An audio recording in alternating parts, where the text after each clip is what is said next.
In a previous video, we showed how to set up a Vista alarm system for initial programming. This video will cover how to replace an AlarmNet communicator if you ever need to. Before we start, there are several things you'll need: a Phillips head screwdriver, pliers, and the alarm box key. You will also want to call your monitoring company and have them put your alarm system in test mode. Locate the main alarm box and communicator. The communicator might be mounted on top of the alarm box as seen here.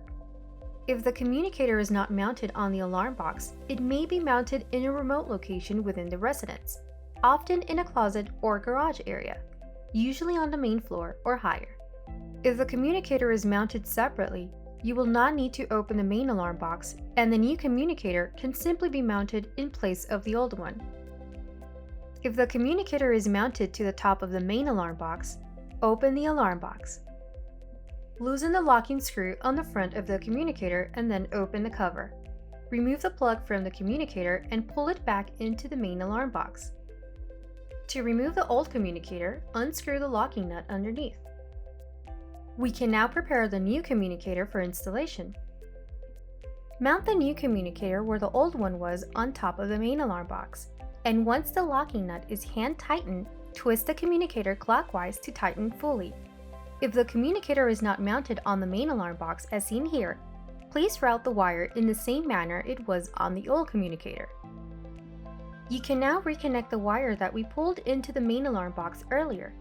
Please make sure that the plug is in the proper orientation. The green wire should be on the left-hand side. The communicator will now start to power up, and the LEDs will cycle. Please be patient as it can take up to 15 minutes for the communicator to fully initialize. Once fully initialized, your top LED should be solid green. You can now complete the communicator replacement in AlarmNet 360. You will need the MAC and CRC from both the old and new communicators. Once the communicator replacement is complete, register the communicator through AlarmNet 360 or by tapping the button 3 times. The final step is to test alarm signals with the monitoring center. If they confirm signals, the communicator has been successfully replaced. And that's all for this video. Thank you for watching.